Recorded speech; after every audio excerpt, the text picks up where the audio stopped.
I'm Jennifer. And last Sunday my parents gave me an ultimatum over takeout Chinese food at my own dining table. Fund my brother's $30,000 wedding in the Hamptons, or leave the family forever. The catch? They were sitting in my Manhattan apartment. The apartment I've been paying for while they lived here, rent-free, for 4 years. My hands were shaking as I held my chopsticks, watching my brother Brandon scroll through wedding venues on my laptop like my bank account was his personal trust fund. My mother sat across from me with that expression I'd learned to dread, the one that said I was about to disappoint her again.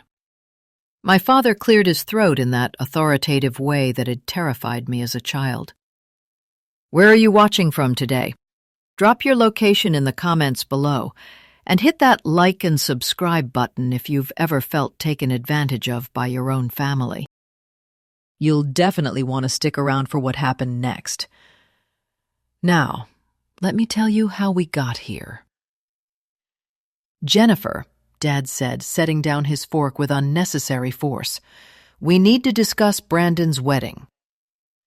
I should have known something was coming. Brandon had that smug little smile, the same one he'd worn since childhood whenever he got something I didn't. "The venue in the Hamptons is perfect," Brandon said, turning my laptop screen toward me like I was supposed to be excited. "Ryan and I found this amazing waterfront place. It's exactly what we want." I looked at the screen. The price tag made my stomach drop.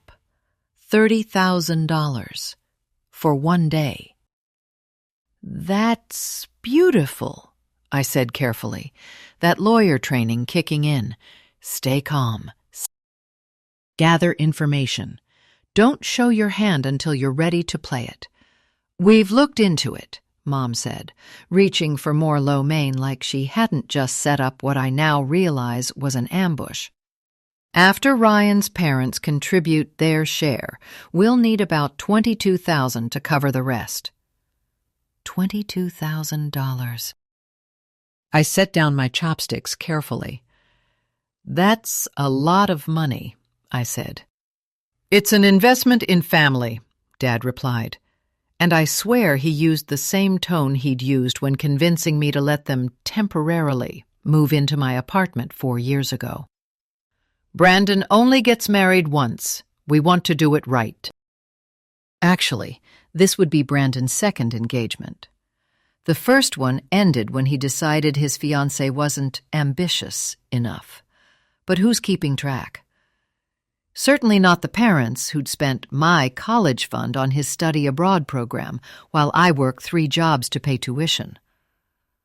I glanced around my own living room. My mother had redecorated it entirely with their furniture when they moved in.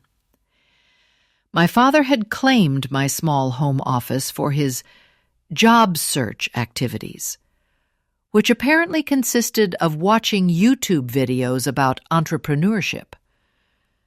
I'd been sleeping on a pull-out couch in my own living room for 4 years because they'd taken my bedroom.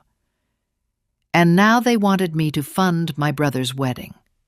"Have you considered that maybe Brandon and Ryan should pay for their own wedding?" I asked.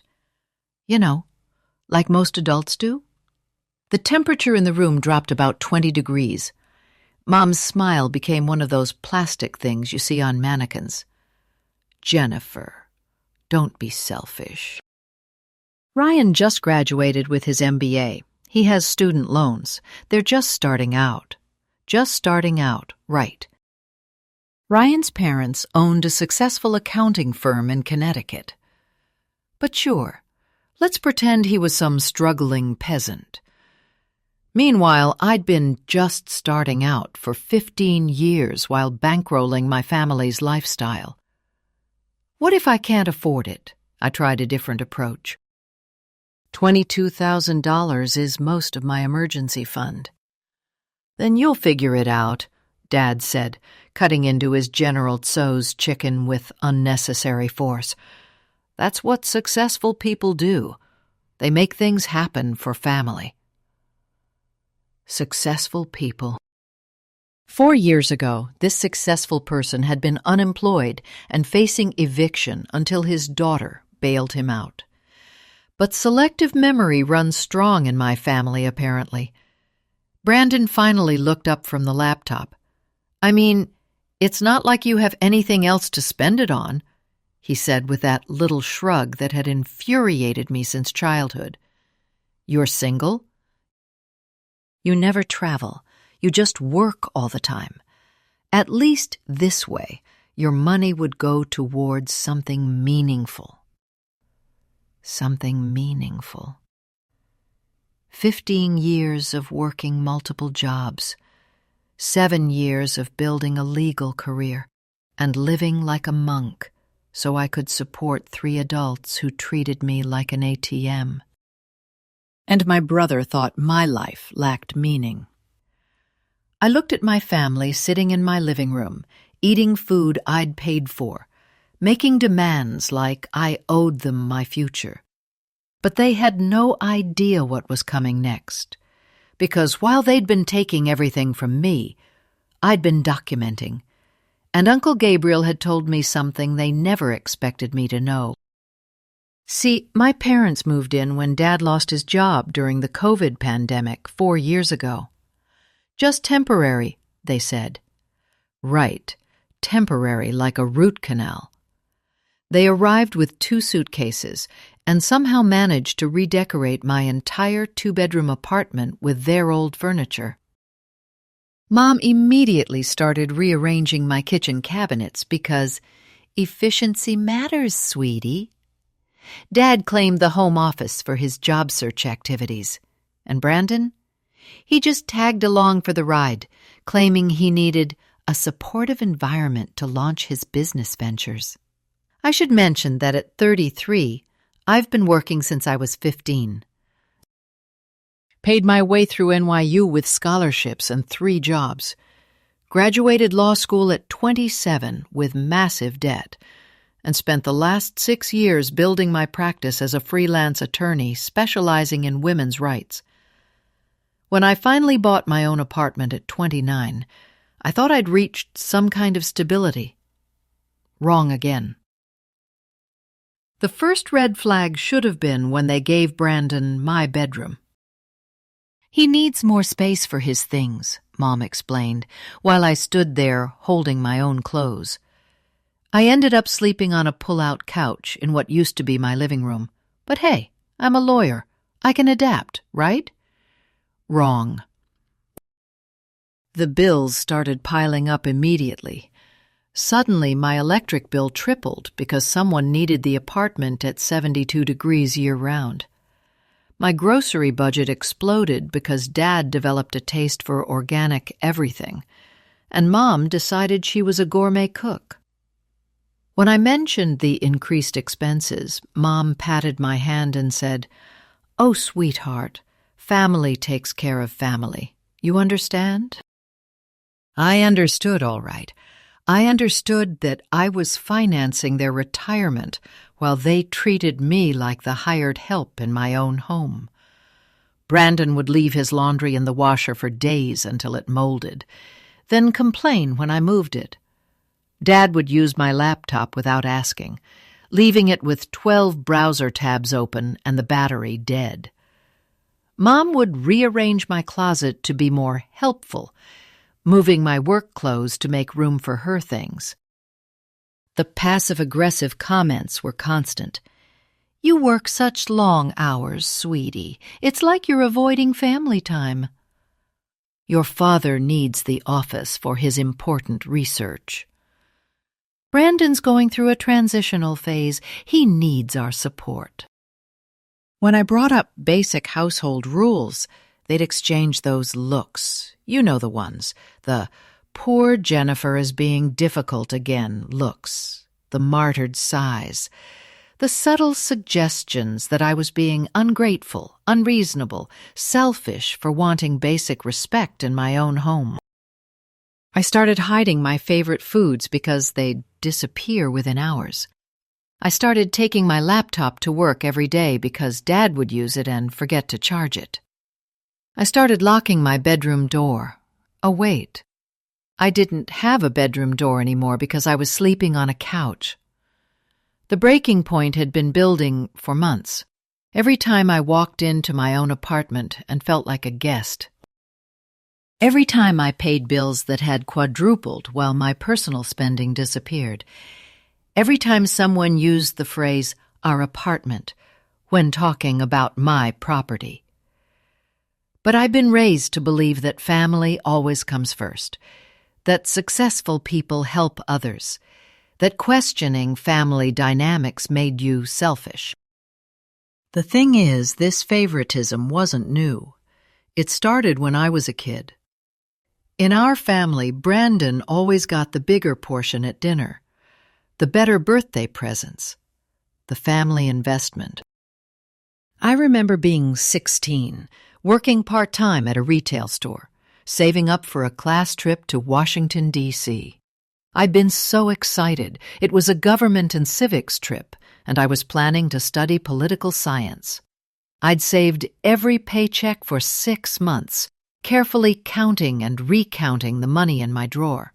I came home one day to find my parents in the living room with Brandon. He'd bought a used car, without asking me, without warning. They'd borrowed $2,000 from my savings to fix it when it broke down a week later. We'll pay you back, they promised. It's just temporary. Family helps family. That was 17 years ago. Still waiting on that repayment. Still waiting for the acknowledgement that taking a 16-year-old's hard-earned savings without permission was wrong. When I was 22 and graduated from NYU, my parents came to the ceremony. I was so proud, first in my family to graduate from a 4-year university with honors while working 3 jobs. I'd done it. Against all odds, I'd actually done it. The ceremony ended at 3 p.m. By 3:45, my parents were in the car driving home. Brandon's girlfriend had broken up with him via text during my graduation, and he needed his family. My achievement, 4 years of back-breaking work, thousands of hours of studying, juggling multiple jobs while maintaining a 3.8 GPA, was eclipsed by my 20-year-old brother's dating drama. I celebrated that night at a bar near campus with my roommate Sarah. I can't believe they left, she kept saying. It's your graduation, your big day. It's fine, I'd told her, though my smile felt like it was cracking my face. Family emergency. But Sarah saw through it. Jennifer, that wasn't an emergency. That was a choice. They chose him over you, again. I'd made excuses for them back then. They were stressed. Brandon was sensitive. Family dynamics are complicated. But Sarah was right. It was a choice. It was always a choice, and I was never the one they chose. At 25, I graduated from Columbia Law School, top of my class, job offers from 3 prestigious firms. The culmination of years of sacrifice and student loan debt that would haunt me for decades. I'd planned a small celebration dinner, nothing fancy, just family and a few close friends at a nice restaurant. The morning of my celebration, Mom called. Honey, we need to cancel tonight. Brandon has a business idea he wants to pitch, and he needs our full attention and support. He's really excited about this one. You understand, right? You're so independent and successful, you don't need us the way Brandon does. I'd stood in my tiny apartment, phone in hand, trying to process what she'd just said. My law degree achievement dinner was being canceled so my parents could listen to my unemployed brother's latest get-rich-quick scheme. Sure, Mom, I'd heard myself say. I understand. I celebrated alone that night at a diner in Hell's Kitchen. Sat in a booth by myself with my law degree in a folder next to my plate, eating a burger and fries, wondering why I wasn't enough, why my achievements never mattered, why I kept expecting them to show up for me when they never had before. The waitress, an older woman named Gloria, noticed the diploma. "Law school! Congratulations, honey! That's a big deal." "Thank you," I'd said, and my eyes had welled up because a stranger's kindness meant more to me than my family's absence. Gloria sat down across from me without asking. "Where's your family?" "Busy," I'd said. She'd looked at me with these knowing eyes. "Baby, let me tell you something I learned late in life. Family that doesn't celebrate your success doesn't deserve to benefit from it. You remember that." I should have listened to Gloria, should have set boundaries then. But I'd been 25 and still believed that if I just achieved enough, sacrificed enough, proved myself worthy enough, they'd finally see me. When I was 29 and bought this apartment, my parents were so proud. For about 6 months. Then Dad lost his job. The COVID pandemic hit. Their savings evaporated. And suddenly, my apartment became the family solution. I've been working with Dr. Kimberly Taylor, my therapist, for 8 months now. In one of our sessions, she asked me a simple question. "Jennifer, when was the last time your family celebrated your success without immediately asking you for something?" I couldn't answer, because it had never happened. Dr. Taylor helped me see patterns I'd been blind to my whole life. The systematic mistreatment disguised as family love.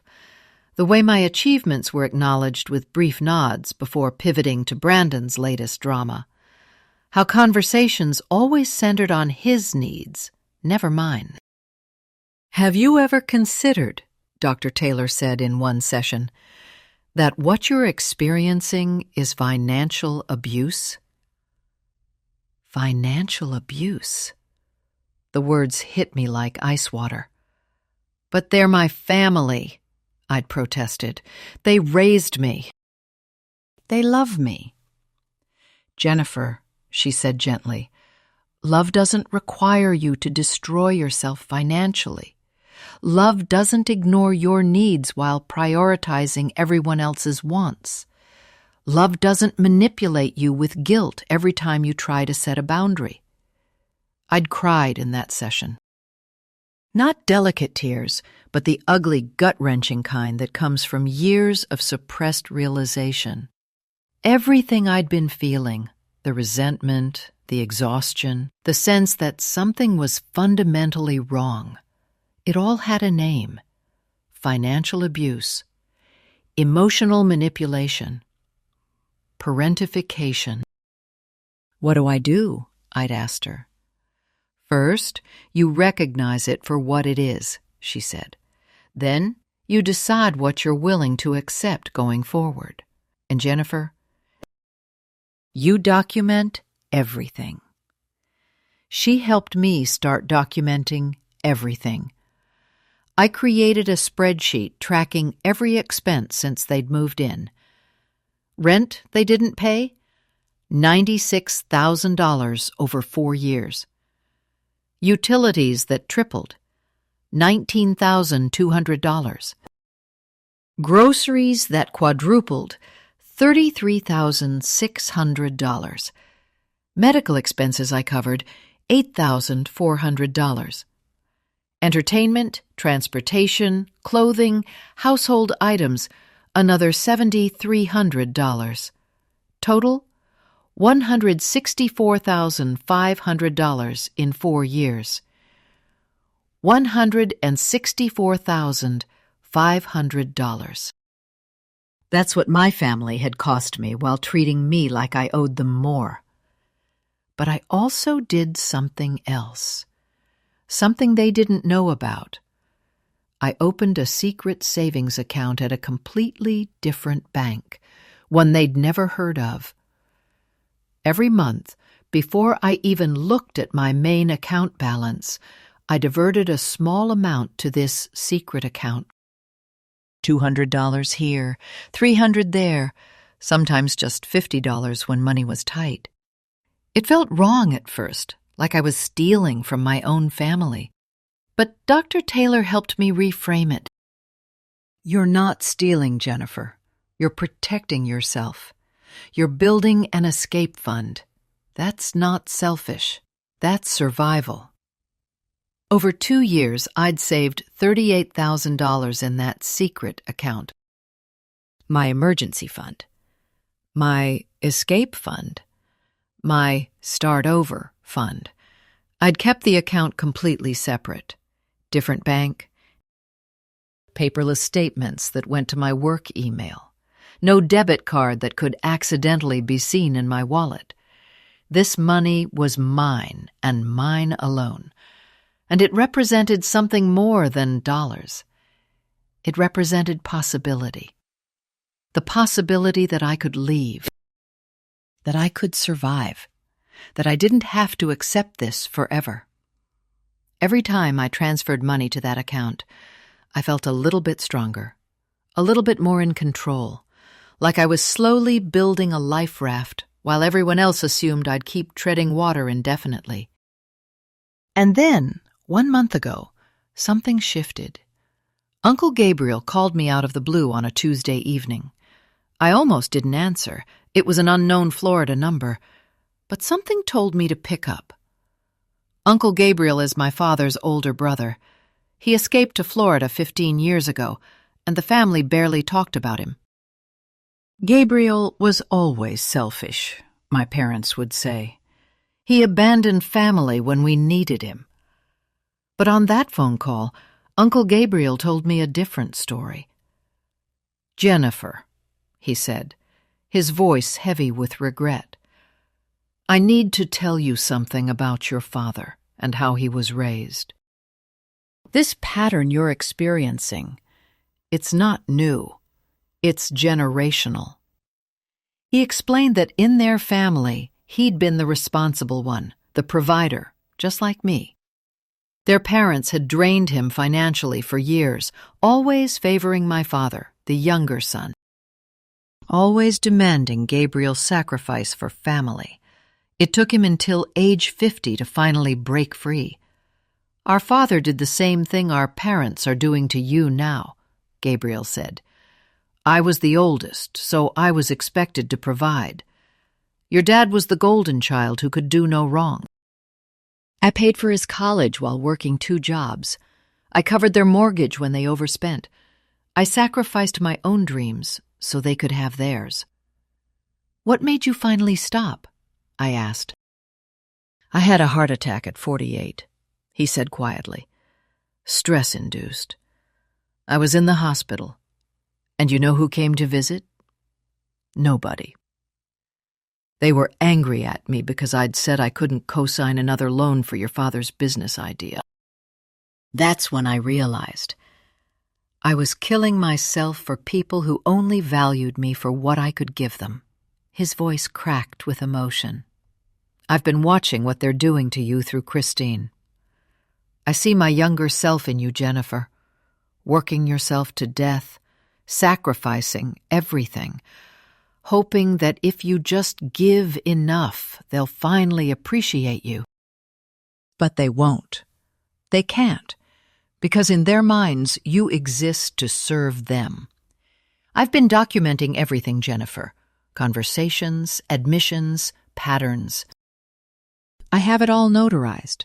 If you ever need testimony that this is a family pattern, I'll provide it. I'll testify in court if necessary. Because I should have protected you years ago, and I didn't. I let my own trauma make me distant from the family, and that meant leaving you alone in this." I'd cried after that call, not from sadness, but from validation. Someone finally saw what I'd been experiencing. Someone finally confirmed I wasn't crazy, wasn't selfish, wasn't wrong for feeling used. The final straw came last month, when I found out they'd been telling people I was struggling financially and they'd moved in to help me. My neighbor, Audrey, mentioned how sweet it was that my parents were supporting me through my difficult time. I nearly choked on my morning coffee. "I'm sorry, what?" I asked. Audrey looked confused. "Your mother said you were having trouble making ends meet after law school, that they moved in to help with expenses." I sat down my coffee cup carefully. The lie was so audacious, so complete, I almost admired it. They'd flipped the entire narrative. In their version, they were the heroes. I was the struggling daughter they'd rescued. That's when I knew I had to do something. I just didn't know when the moment would come. And then came that Sunday dinner, the wedding demand, the ultimatum. That night, after they'd outlined their expectations for my funding Brandon's dream wedding, I excused myself to the bathroom and called Dr. Taylor's emergency line. "Laura," her calm voice came through the phone. "What's happening?" I told her about dinner, about the ultimatum, about the $22,000 demand. As I spoke, I could hear my own voice getting stronger, clearer. "How are you feeling right now?" she asked. "Angry," I said, "but also free. Like I finally see the situation for what it really is." "And what is it?" "Financial abuse, emotional manipulation. A family that's never seen me as anything more than a resource to be exploited." Dr. Taylor was quiet for a moment. "What do you want to do?" "I want them out of my apartment." "Then that's your answer." I looked at myself in the bathroom mirror. I saw my exhausted reflection. The dark circles under my eyes from stress, the weight I'd gained from emotional eating, the professional woman who'd been reduced to sleeping on a couch in her own home. "I need 24 hours to think about it," I'd told them when I returned to the table. "What's to think about?" Dad had demanded. "It's family." "Exactly," I said quietly. "I need to think about what family really means." But I already knew what I was going to say. I already knew what I was going to do. The next 24 hours were brutal. The pressure campaign started immediately, like a coordinated military operation. Mom called every hour, on the hour. First call at 7 a.m. "Jennifer, your father couldn't sleep all night. His blood pressure is through the roof. The stress you're causing could kill him. Do you want your father to have a heart attack? Is that what you want?" Second call at 8 a.m. "I've been up all night crying. My own daughter choosing money over family. I don't even recognize you anymore." Third call at 9 a.m. "Brandon is devastated. Ryan is questioning the engagement. You're destroying your brother's happiness. How can you live with yourself?" Brandon texted constantly, each message more manipulative than the last. "Ryan's parents think we're poor now. You're humiliating the whole family. I told Ryan about your big fancy lawyer job and how you're too selfish to help your own brother. Mom's crying again because of you. Hope you're happy. Just pay for the wedding and stop being dramatic. It's not that hard. You've always been jealous that I found someone who loves me." Each text was designed to wound, to make me feel small, guilty, wrong. And for a moment, just a brief, terrible moment, it worked. I felt the old familiar guilt creeping in. Maybe I was being selfish. Maybe this was what family did. Maybe I should just pay and keep the peace. Then I remembered the credit report, the identity theft, the 4 years of financial abuse. And the guilt transformed into something else. Clarity. Dad showed up at my law firm unannounced at 10 a.m. My colleague Eric saw him in the lobby first, arguing with our receptionist Maria. "I need to see my daughter," Dad was saying, his voice loud enough to carry down the hall. "This is a family emergency." Eric appeared at my office door. "Jennifer, your father's here." He's insistent. I could have refused to see him, should have probably, but I was curious what angle he'd try next. I went down to the lobby. Then came the extended family text chain. Cousins I hadn't seen in years, aunts and uncles weighing in with their opinions. Family takes care of family. Don't be the one who breaks this family apart. Your parents raised you better than this.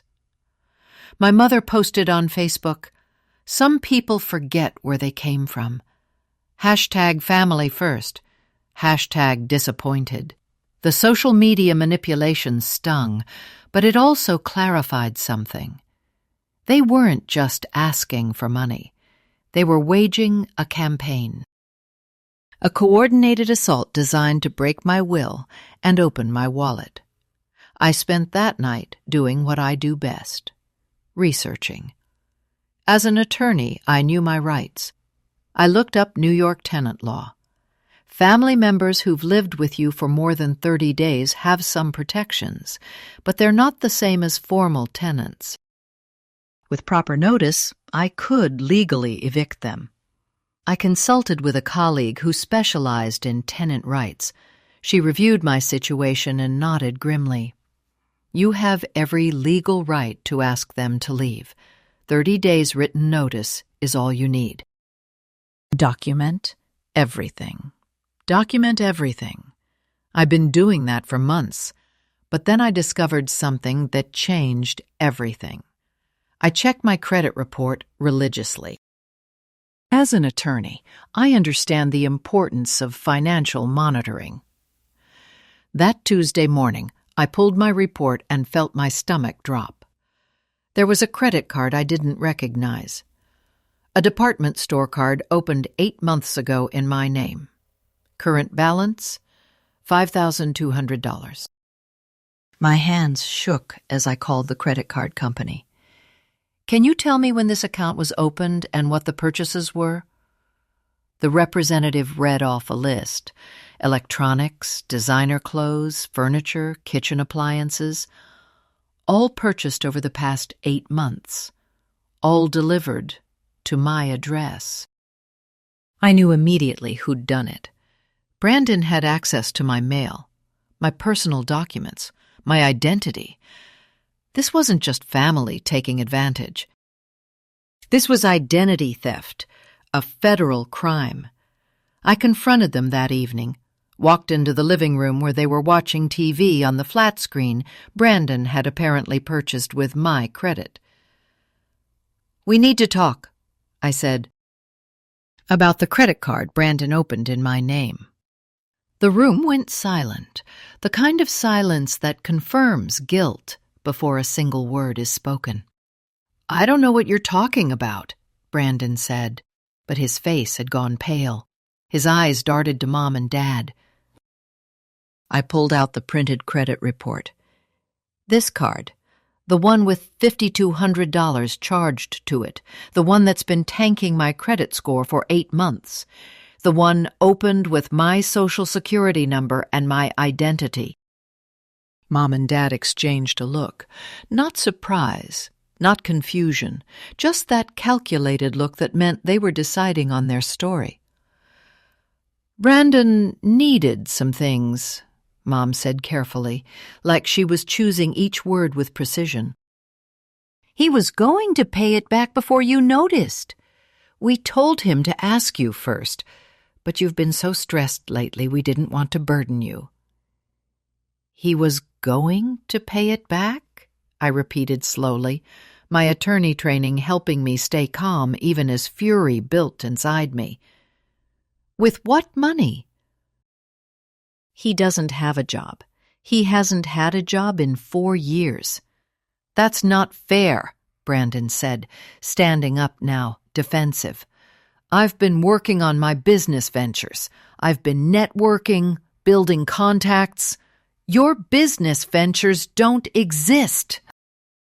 The words exploded out of me, months of suppressed frustration finally breaking through. You sit in my apartment, using my electricity, eating my food, sleeping in my bedroom. And you committed identity theft. That's a federal crime, Brandon. You could go to prison. Do you understand that? Federal prison. You wouldn't, he said, but I could see fear in his eyes now. Real fear. Wouldn't I? I held up the credit report. I'm an attorney. I know exactly what this is. This isn't borrowing. This isn't family helping family. This is identity theft. Wire fraud, credit card fraud, multiple felonies. Dad stood up, abruptly, his face red with anger, or maybe shame, though I doubted it. If you report your own brother to the police, you'll destroy this family. You'll destroy your relationship with your parents, with everyone. Is that what you want? What I want, I said quietly, but my voice was steel, is to be treated like a human being instead of a bank account with legs. We raised you, Mom said, tears starting. We fed you, clothed you, put a roof over your head for 18 years. And this is how you repay us? By threatening to send your brother to jail? You raised me, I acknowledged. And I've thanked you by providing housing, food, and financial support for 4 years. That debt is paid. The argument escalated from there. Voices raised, old grievances aired. My father accused me of being ungrateful. My mother weaponized tears and guilt.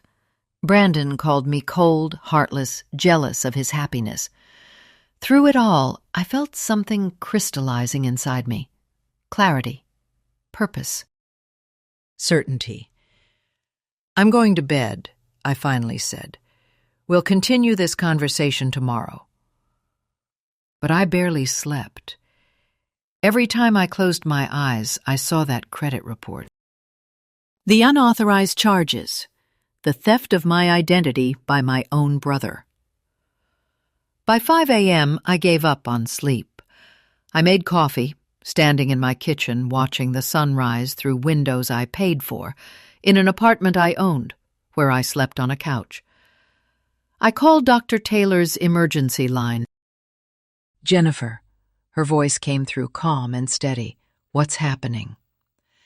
I told her about the identity theft, about the confrontation, about my parents defending it as Brandon needing things. How are you feeling? She asked. Done, I said. I'm done. Then you know what you need to do.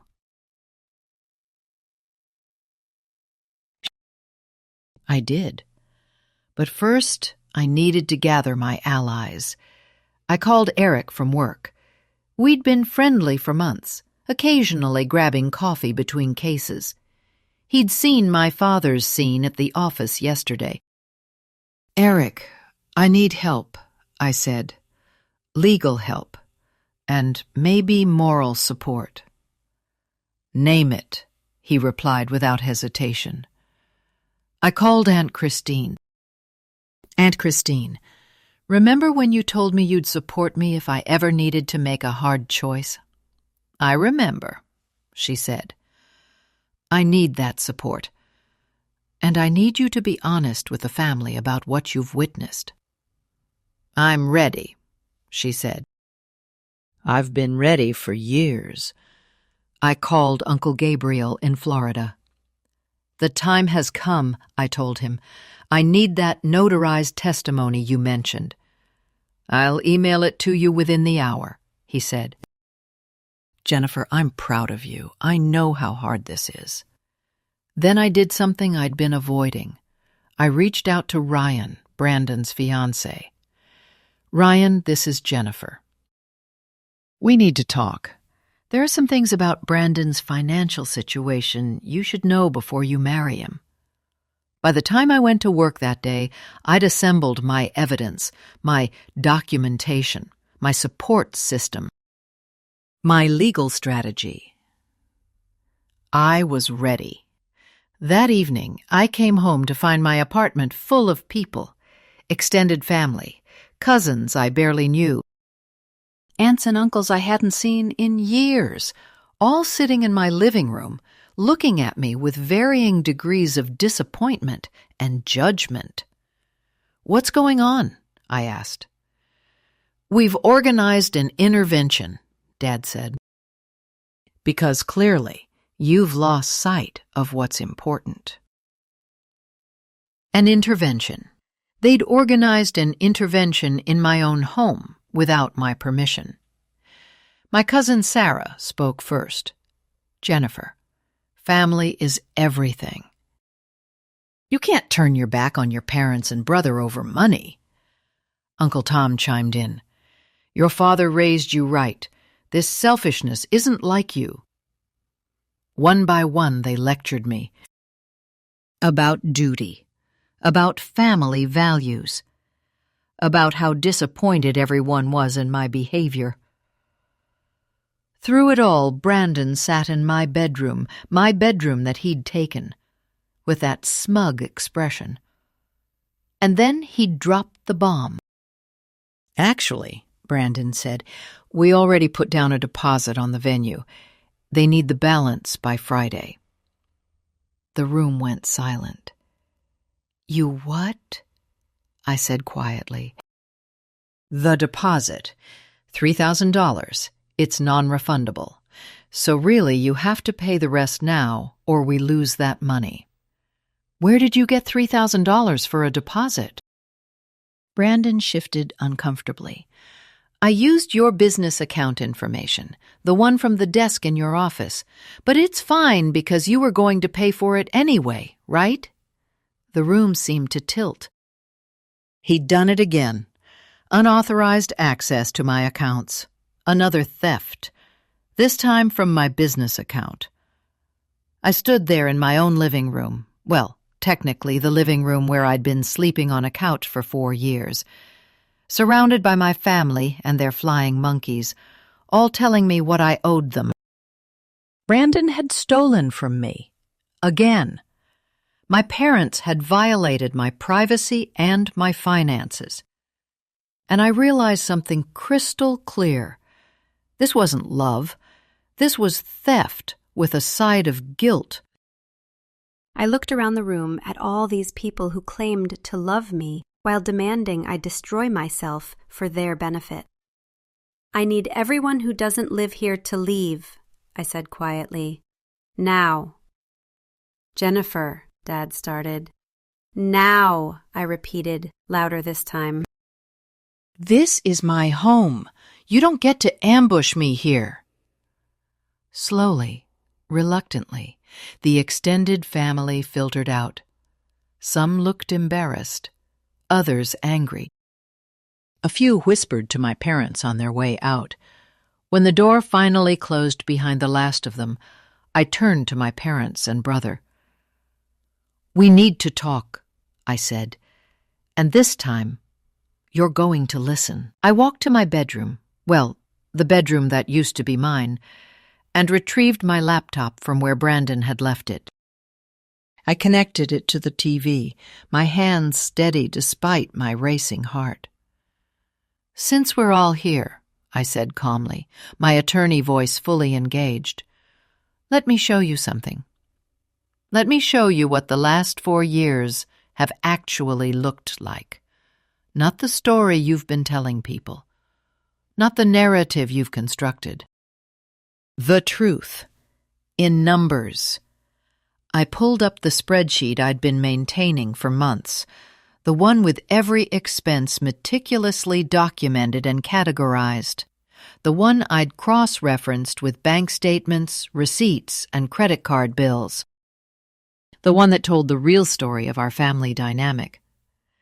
For the past 4 years, I said, advancing the first slide, I've been tracking exactly what this living arrangement costs. And I mean everything, every single expense. On the screen, the numbers told the story. Rent they didn't pay, $96,000. Utilities tripled, $19,200. Groceries quadrupled, $33,600. Medical expenses I covered, $8,400. Entertainment, transportation, clothing, $7,300. Total, $164,500. $164,500, I said, letting the number hang in the air. That's what you've cost me over 4 years. What you've contributed? $0. Not one single dollar. Mom's face had gone white. Dad's jaw was clenched so tight I could see the muscle jumping. Brandon was staring at the screen like he couldn't quite process what he was seeing. But wait, I said, advancing to the next slide. It gets better. Because that's just the baseline expenses. That doesn't include the opportunity costs. I showed them the next screen. This is what I could have saved with that money. This is the retirement account I could have funded. This is the investment property I could have purchased. This is the emergency fund I could have built. Instead, all of that went to supporting 3 able-bodied adults who chose not to work. But that's not all, I continued, switching screens. Here's the fraudulent credit card Brandon opened in my name 8 months ago. $5,200 in charges, none of which I authorized. I pulled up the next document. And here's the unauthorized charge to my business account from yesterday. $3,000 Brandon spent without my permission. We're family, Mom whispered. You don't document family. No, I said. You don't steal from family. You don't commit identity theft against family. You don't manipulate family. I pulled up the next file. This is a notarized statement from Uncle Gabriel. In it, he details how our grandparents did the exact same thing to him, how Dad, as the favored younger son, benefited, while Gabriel was drained financially. How this is a generational pattern of abuse. Dad's face had gone from red to pale. This is from Aunt Christine, I continued, showing her written statement. She documents conversations where Mom admitted you were taking advantage of Jennifer's generous nature. Her words, not mine. I switched to the next document. This is from my neighbor Audrey. She's witnessed you telling people I'm the one struggling financially, that you moved in to help me. She's prepared to testify that this is a lie. The room was dead silent. And this, I said, pulling up the final document, is a 30-day eviction notice, prepared by my colleague who specializes in tenant rights. It's legally sound and will be served tomorrow. You can't be serious, Brandon said. I'm completely serious. You have 30 days to vacate my apartment. Where are we supposed to go? Mom asked, tears streaming down her face now. That's not my concern anymore. You're all adults. Figure it out. Dad stood up, his face contorted with rage. If you do this, there's no coming back. You'll have chosen money over family. No, I said, my voice steady. You chose money over family when you moved into my home and decided my income belonged to all of you. I'm choosing self-preservation. Just then, There was a knock at the door. I opened it to find Eric standing there with a leather folder. "Sorry I'm late," he said, stepping inside. The notary took longer than expected. He nodded to my parents and Brandon, then turned to me. "Everything's ready." "Eric is here as both my colleague and a witness," I explained. "Eric, would you please present the documents?" Eric opened the folder and pulled out official-looking papers. "This is a formal 30-day eviction notice for Charles, Susan, and Brandon Johnson. It's legally binding under New York tenant law." He pulled out another set of papers. "This is a cease and desist letter regarding the identity theft and unauthorized financial transactions. Brandon, you have 72 hours to make arrangements to repay the $5,200 in credit card fraud and the $3,000 in unauthorized business account charges. If you fail to do so, Jennifer will file criminal charges for identity theft and fraud." Brandon's face had gone gray. "This can't be happening," Mom whispered. "It is happening," I said quietly. "For 4 years, you've treated this apartment like it's yours. You've treated my money like it's yours.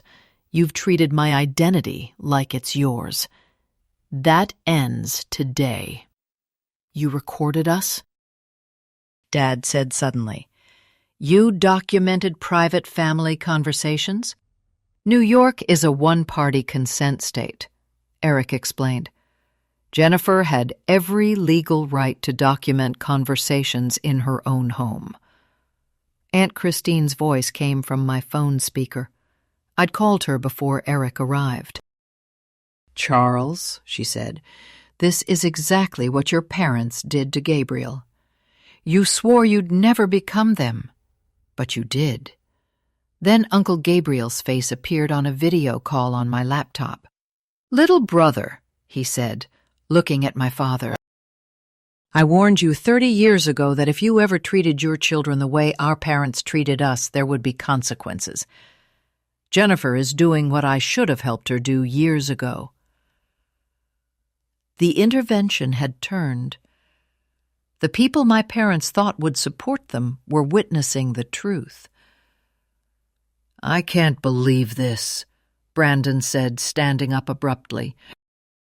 "You're bluffing. You'd never actually sue your own family." "Watch me," I said. "I'm an attorney, Brandon. I know exactly how to do this.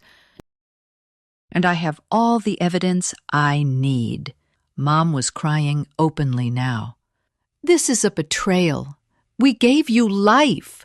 And I've given you 4 years of free housing and financial support," I replied. "We're even." Eric handed me another folder. "These are the police report forms for the identity theft. I recommend filing tomorrow." "You'd really send me to jail?" Brandon asked, his voice cracking. "You committed a federal crime," I said. "Multiple crimes, actually. Yes, I would really report you. Unless you make full restitution within 72 hours and agree to a payment plan for the remainder." The realization was dawning on all 3 of their faces. This wasn't a negotiation. This wasn't a threat. This was actually happening. That night, I filed the police report about the identity theft. I posted my documentation, the spreadsheet, the receipts, the timeline, on Facebook, where my extended family could see it. Not out of spite, but out of necessity. They needed to see the truth. Within an hour, the narrative started shifting. Cousin Sarah, who'd lectured me about family duty, commented, "Wait, they've been living there free for 4 years?" I didn't know that. Aunt Christine shared the post with her own comment. "For anyone wondering, yes, this is all true. I've witnessed it for years, and I'm ashamed I didn't speak up sooner." Uncle Gabriel shared it too.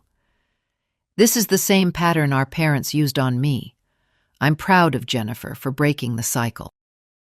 My mother's earlier Facebook post, the one about people forgetting where they came from, took on a different meaning now. People started commenting with questions. Screenshots of my documentation circulated. The family narrative, carefully constructed over 4 years, crumbled in a single evening. But the biggest shift came from an unexpected source. My phone rang at 11 p.m. It was Ryan, Brandon's fiancé. "Jennifer," he said, his voice tight. "Is it true, everything you posted?" "Brandon's been unemployed for 4 years?" "Yes," I said simply. "He told me he was running a consulting business from home, that he was making money." "Ryan, Brandon hasn't held a steady job since before my parents moved in. Every expense, his food, his clothes, his phone, even your engagement ring, I paid for it." The silence on the other end was heavy. "The wedding venue," Ryan said finally. "The deposit he put down, that was your money." "Stolen from my business account, yes." Another long silence. "I need to think," Ryan said. "I need to really think about what this means." We hung up. And I knew that wedding was never going to happen. The next morning I woke up early. I'd actually slept through the night for the first time in months, even on the pull-out couch. Maybe it was relief, maybe it was clarity. I made coffee and watched the sunrise. In exactly 30 days, my apartment would be mine again. My bedroom, my office, my living room, my peace. The hardest part was done. I'd played my cards. Now I just had to wait for the consequences to unfold. The next 30 days were a masterclass in consequences. Brandon moved out first. He had to. Ryan broke off the engagement 3 days after our conversation. She'd done the math, realized she was about to marry a man who'd lived off his sister for 4 years while lying about having a career, and made the smart choice. Without the wedding, without Ryan, Brandon had no reason to stay. He found a room in Queens with 2 roommates, got a job at a retail store, and started making payments on the fraud. $650 a month. It would take him over a year to pay me back. But he did it, and I didn't file criminal charges. My parents were harder.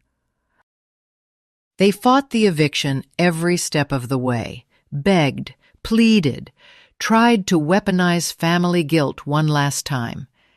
But I'd learned to recognize manipulation when I saw it. They found a studio apartment in the Bronx through an affordable housing program. Dad got part-time work at a hardware store. Turned out he was actually quite good at it. Mom took a job as a home health aide. They were doing what they should have been doing all along, supporting themselves. The family fallout was significant, but not universal. Some relatives sided with my parents, calling me heartless and cruel. Others, especially after seeing my documentation. Aunt Christine became one of my closest allies. We started having weekly video calls, building the kind of adult relationship I'd always wanted with family. Uncle Gabriel visited from Florida 2 months later. We spent a weekend together, and he told me stories about breaking free from our family's patterns. It helped more than he knew. But the most unexpected ally was my neighbor, Audrey. The 65-year-old retired librarian had watched this whole drama unfold from across the hall. "I knew something was wrong," she told me over coffee one morning. "The way they talked about you when you weren't there. The way they controlled your space. I should have said something sooner." "You're saying something now," I told her. That's what matters. 6 months after that confrontation, my life looked completely different. I moved into a beautiful one-bedroom apartment in the same building, the unit I'd always wanted, with exposed brick and huge windows overlooking the city. My old 2-bedroom? I renovated it completely, erasing every trace of their occupation, and rented it out for passive income. Every month, that rental property generated $2,200. Money I could actually save or invest, instead of watching it disappear into someone else's needs. I started my own law practice, specializing in women's rights and family financial abuse. My first case was representing a young woman whose parents had drained her inheritance. We won. She got her money back, plus damages. The look on her face when I told her the verdict: relief, vindication, freedom, reminded me why I'd gone into law in the first place. The practice grew quickly. Word spread through support groups, therapy networks, online forums. Women who'd experienced similar situations reached out. "I thought I was alone," they'd say. "I thought I was crazy for feeling used." Within a year, I had 3 employees and a waiting list of clients stretching months ahead.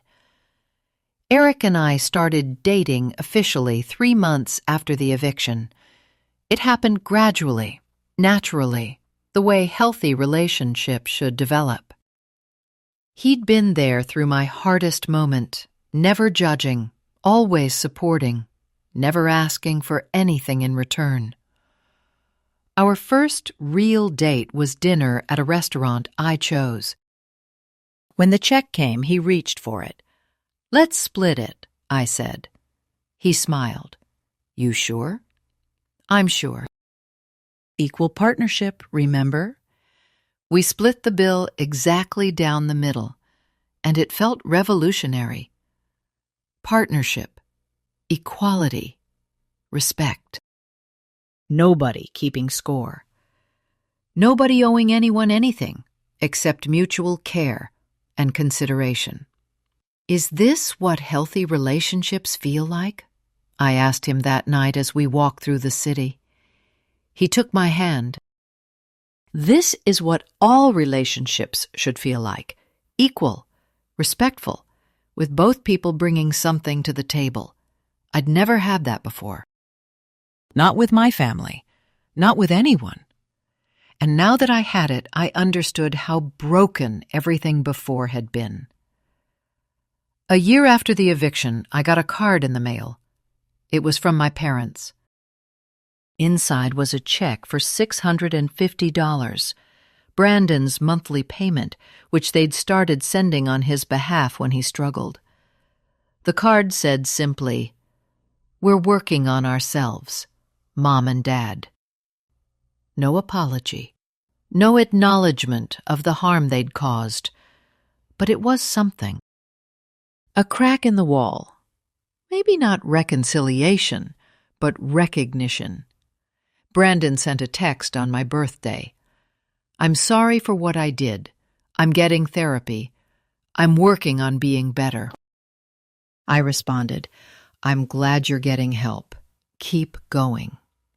We weren't close. We might never be close again. But we were civil. And that was enough. One afternoon, about 18 months after everything, I met Ryan for coffee. She'd reached out, wanting to talk.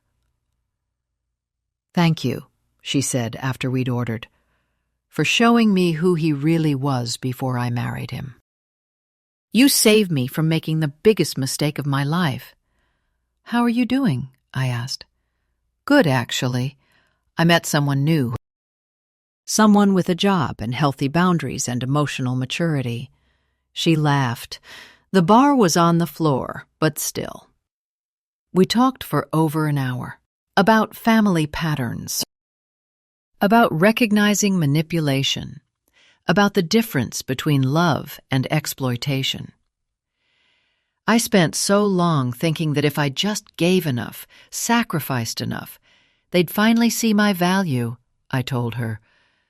But you can't earn what should be freely given. And real love doesn't cost you your peace, your safety, or your future.